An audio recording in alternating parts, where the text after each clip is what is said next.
1, 2, 3, 4. My name is Samantha, and I run a fiber business called Agave Fiber. I mostly practice fiber art, but I also do any other type of medium. So paint's my favorite besides fiber. And I use my Instagram page mostly to document the process, document stories, talk about other makers. And I also run a small Instagram page called Makers Meet, where we feature small artists. I write blogs and interviews from other smaller community members.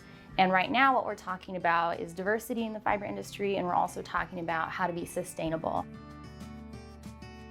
Fiber art is a general term describing anyone who uses basically yarn, anybody who's using a fiber. So yarn is a fiber that can be produced from plants like agave fiber. Agave actually you can produce texture from, you can produce fiber from.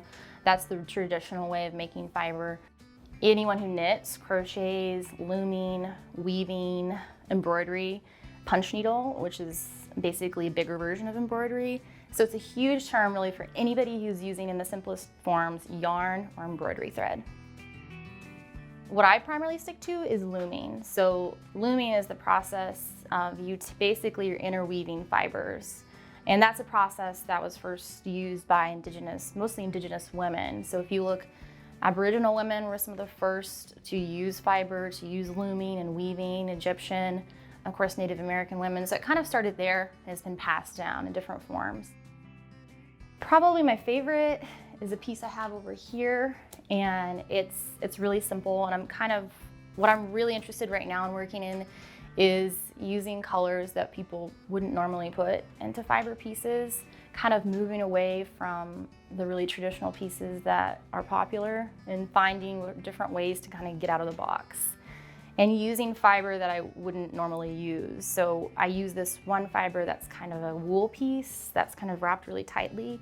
And instead of making something that kind of represents a textile or something that looks recognizable, it's kind of transforming it into something where you walk up to it and you go, what is this? You know, I think that's interesting. I like things that make people ask questions about it.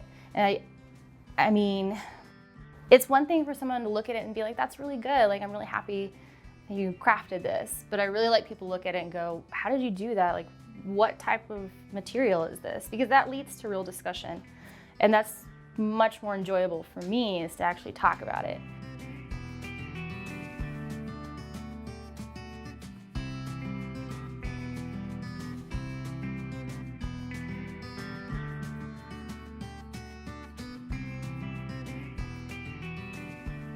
I started going back into art because graduate school is so hard for my mental health. And it was a coping mechanism for trying to process a lot of emotions, trauma, things that had gone on during graduate school. That was how I got back into it, because I hadn't been doing it for years. And that kind of has recently turned into me using these anthropological concepts to think about the way that we're exploring different subject matter in fiber art. I mean, I think there are things that I see as somebody who has been really entrenched in this academic world that other people might not be seeing. But I'm also trying to use it as a way of how can I disseminate important information, especially about sustainability or diversity, in a way that a big group, a public group, can actually digest. I started researching because I was curious about the history of yarn, you know, the history of how fibers were produced. And that kind of led me into where am I getting my yarn, which is the series I'm trying to write right now, is where do you get your yarn from? Like, where is it really being made? I think the easiest thing to do if you want to try to make it really simple for yourself is to message whoever you're buying. So if you're buying from a small maker, message them and say, I'm just curious, where are you getting this fiber?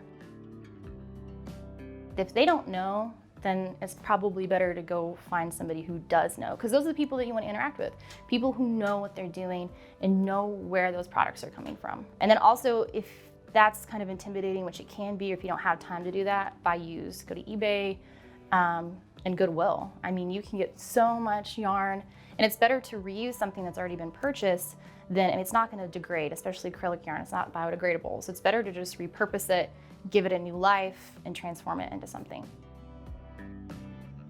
My hope right now is to find a way to really be as ethical or sustainable as possible.